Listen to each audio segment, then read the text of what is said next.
नमस्कार दोस्तों, अस्सलाम वालेकुम, चरण स्पर्श, जय श्री राम। दोस्तों आज बात करते हैं एक ऐसी शराबी की जो शराब पीते-पीते अंधा हो गया और वो ठीक से बोल भी नहीं पा रहा है।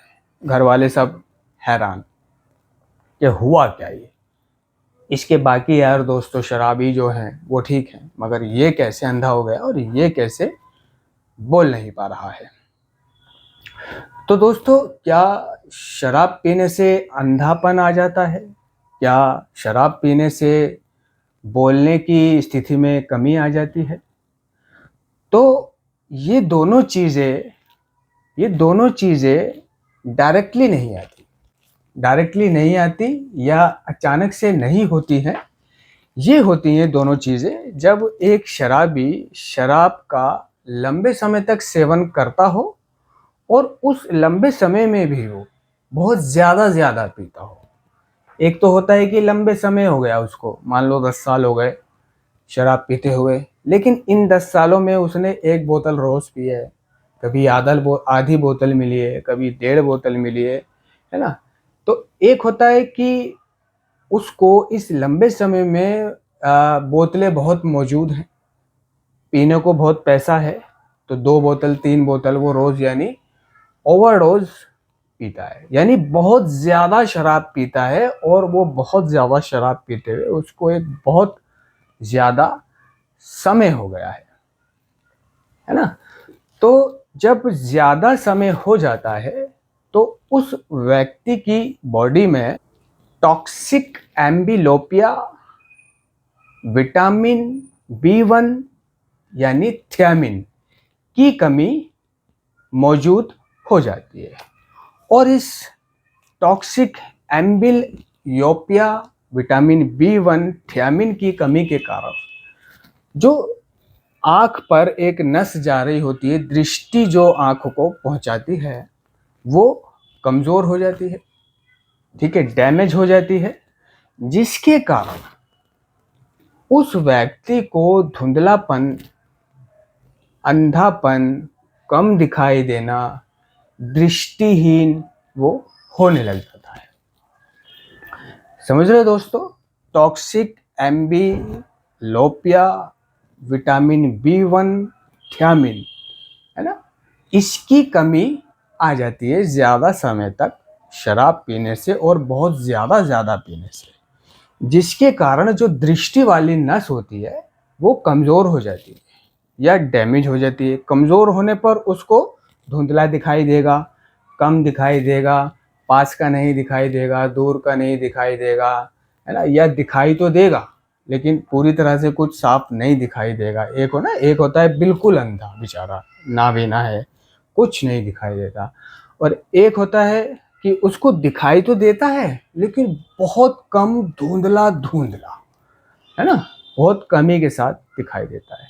तो अगर वो नस जो ऑप्टिक तक जा रही है, जो विटामिन बी1 की कमी के कारण खराब हुई है, डैमेज हुई है, अगर वो कमज़ोर हुई है तो उसको सिर्फ कम दिखाई देगा, धुंधलापन दिखाई देगा, और अगर वो पूरी तरह से खराब हो गई है तो वो अंधा हो जाता है शराबी।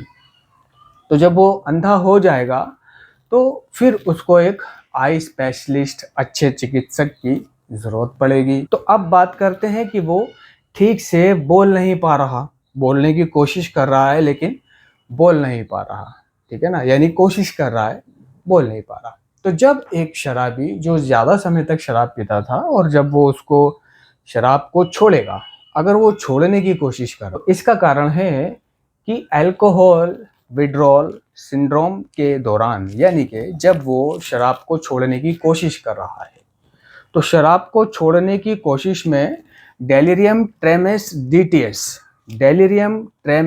डीटीएस स्थिति के कारण व्यक्ति की मानसिक स्थिति में बदलाव आ जाता है। उसकी मति भ्रमित हो जाती है, मति मर जाती है, भ्रमित हो जाती है ना? जिसके कारण वो ठीक से बोल नहीं पाता है, अस्थिर महसूस कर रहा होता है। तो वो बोलने की कोशिश करता है इस स्थिति में, लेकिन उसकी मति भ्रमित हो चुकी है ना? इस तरह से वो शब्द, वर्ड वर्ड और शब्द निकालने की जो कुव्वत है अंदर से, इस अल्कोहल विड्रॉल सिंड्रोम के दौरान वो शक्ति कमज़ोर हो जाती है। तो जिसके कारण वो बोलने की कोशिश करता है, लेकिन वो ठीक से बोल नहीं पाता। उसकी मति भ्रमित हो जाती है, दिमाग भ्रम खा जाता है, वो अस्थिर महसूस करता है, वो ठीक से बोल नहीं पाता है। तो इस स्थिति में भी उसको, यानी कि जब एक शराबी शराब छोड़े तो वो घर पर या एकदम से शराब ना छोड़े, यानी वो सिर्फ एक चिकित्सक की देखभाल में शराब छोड़े। यानी जो अल्कोहल का मतलब काउंसलर या रिहैबिलिटेशन सेंटर है या डॉक्टर्स हैं, है ना, उनकी देखरेख में वो शराब को छोड़े, जो ज़्यादा बहुत लंबे समय तक शराब पीता था। क्योंकि अगर वो अचानक से शराब छोड़ेगा तो उसकी आंखों में अंधापन, धुंधलापन और बोलने की, यानी असंगत असंगत बातें जो वो कर रहा है, ठीक है ना, असंगत यानी जिनका कोई सर पैर नहीं है, बोलने की शक्ति में कमी आ जाती है। तो उसको चाहिए कि वो एक चिकित्सक की देखभाल में ये सब करे, क्योंकि अल्कोहल विड्रॉल के दौरान चिकित्सक उसको कंट्रोल कर लेगा। तो जो लोग इस स्थिति से गुजर रहे हैं, जिनकी मतलब मति भ्रमित हो गई है, वो ठीक से बोल नहीं पा रहे, अस्थिर महसूस कर रहे हैं, अच्छा महसूस नहीं कर रहे, है ना, मानसिक स्थिति में बदलाव आ गया, बोलने की कोशिश कर रहे हैं लेकिन वर्ड नहीं निकल रहे हैं क्योंकि मति भ्रमित हो गई है ना, और वो थोड़ा जो अंधापन आ गया है ना, विटामिन B1 थियामिन की कमी से, तो वह लोग अब एक अच्छे से डॉक्टर को दिखाएं, चिकित्सा को दिखाएं, ठीक है। और जिनकी ये स्थिति नहीं हुई है, बहुत अच्छा है, अगर वो शराब छोड़ना चाहते हैं तो वो किसी चिकित्सक की देखभाल में, डॉक्टर की या एक अल्कोहल रिहैबिलिटेशन सेंटर में, डी एडिक्शन नशा मुक्ति केंद्र में, है ना, जाकर के ही शराब छोड़ें, ठीक है। तो वहाँ पर जो उसको विड्रॉल वगैरह होंगे तो वहाँ पर उसको एक डॉक्टर अवेलेबल करा दिया जाएगा, अगर उसकी ज़्यादा स्थिति ख़राब देखेगा वो।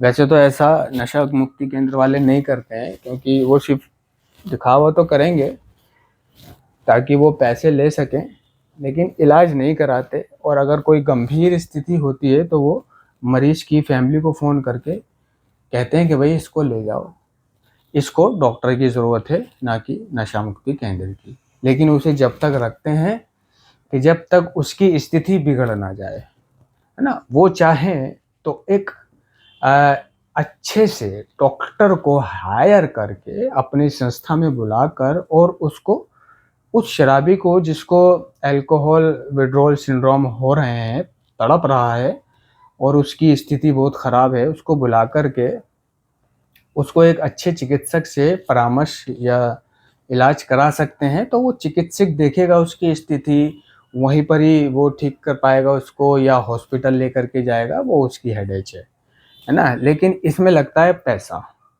है ना, चिकित्सक को बुलाना, डॉक्टर को बुलाना, है ना, उसकी विजिट की फ़ीस, फिर उसके इलाज की फ़ीस, ये वो, तो वो ये सब रिस्क नहीं लेते हैं। उनके सेंटर में जो एक झोला छाप डॉक्टर उन्होंने रख रखा होता है ना, जिसको वो मतलब खाना वाना भी पहुंचाते रहते हैं, जिसके कपड़े वपड़े भी धुलवाते रहते हैं अपने मरीजों से, और चाय नाश्ता का पूरा प्रबंध रखते हैं। जब वो आता है तो फुल उसका वेलकम करते हैं।